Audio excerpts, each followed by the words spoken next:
हा प्रवास होता इतिहासाच्या कुशीत हरवलेल्या विरंगुळ्याचा.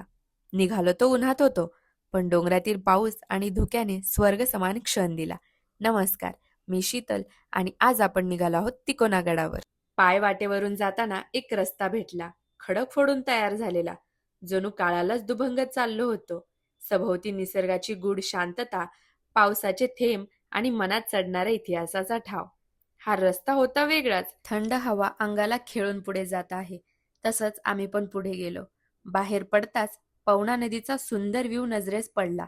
तिच्या काठावरून लांब असा आपल्याला तिकोना गड दिसत होता. सुंदर असा निसर्गाचा आस्वाद घेत आम्ही तिकोना पेठ गावात पोहोचलो.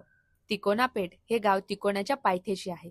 हे गावही जुने असून गडाच्या दैनंदिन व्यवहारासाठी महत्वाचं होतं. नंतर सुरू झाला आमचा गड चढाईचा प्रवास. गड चढायला पायऱ्या चांगल्या अवस्थेत होत्या. गडाच्या वाटा योग्य प्रकारे संरक्षित ठेवलेल्या आहेत आणि हवामानही साथ देत होतं.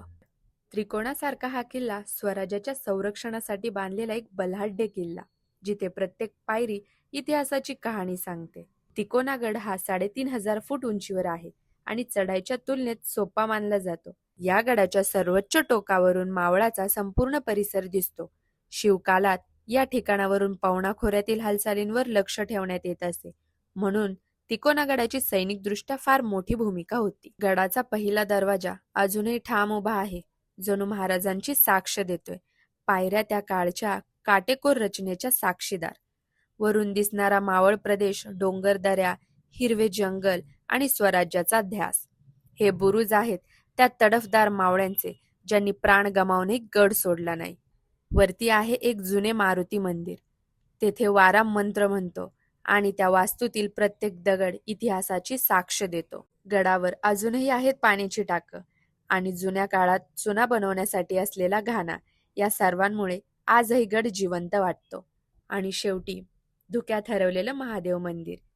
त्या मंदिरात एकटं उभं राहून मनात शंकराचं ध्यान आणि महाराजांचं स्मरण येतं. कळशीतल्या पाण्याने त्यांचा अभिषेक केला आणि मन भरून आलं.